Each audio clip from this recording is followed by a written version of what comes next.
So recently I came across this study which showed honey's potent effect on testosterone. And before we begin, I obviously need to address the basics of testosterone optimization because they are much more important.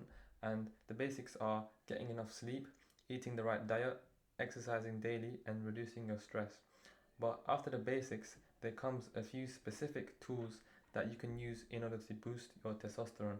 And there are many bee products we can discuss, but the main one I'll be talking about today is honey.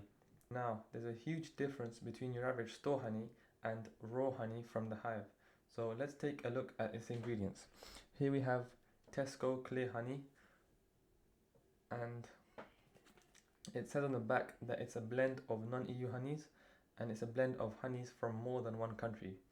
Now, that's important because it basically means that it's been heavily processed, it's been mixed up with different honeys, and it also says that it's been pasteurized, meaning it's been heated up, and some of the nutrients have been killed.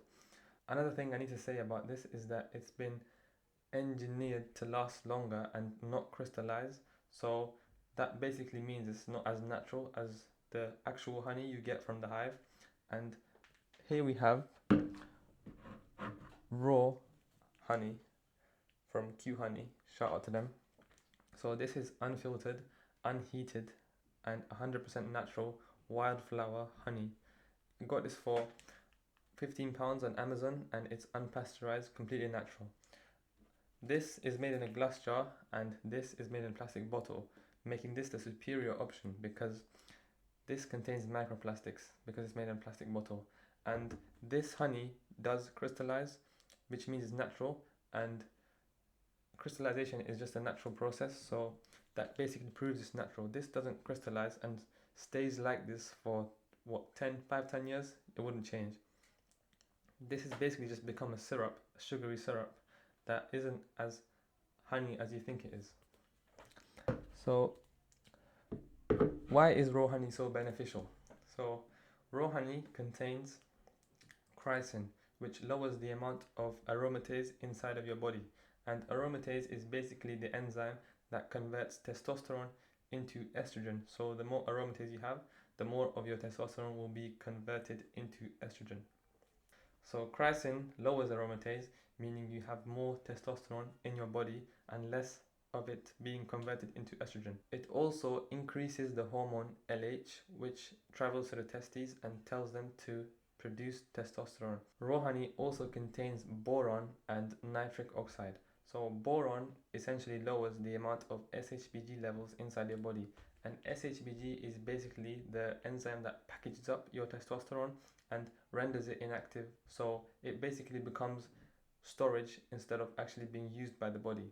So boron lowers SHBG, and that means you have more free testosterone that can be used by your body and can bind to the androgen receptor to have its effect on the body. Also, nitric oxide is a potent vasodilator, meaning it improves blood flow to the body's organs, including the testes and the Leydig cells, meaning it improves their function as well, thereby improving testosterone production. And all of these mechanisms result in higher testosterone, meaning you have more strength, more muscle growth, improved bone density, and darker facial hair. Now that you know its benefits, how much honey should you take per day? You want to take around 2 tablespoons of honey, raw honey, per day, either as a pre-workout. Me personally, I like to take it as a pre-workout, or as a general sweetener for your foods. I like to make a nice Greek yogurt with fruits, walnuts, and of course raw honey. It looks good, and honestly it tastes amazing. Another thing I'd recommend you to do is to completely remove sugar out your diet and replace it with raw honey. That will be a much more healthier and tastier option. Now, if this topic interests you and you want more testosterone boosting ideas, then I have a full guide made solely on testosterone optimization that is linked in the description, so I would strongly recommend you check that out. So that's it for today, everyone, and I'll see you in the next video. See you soon.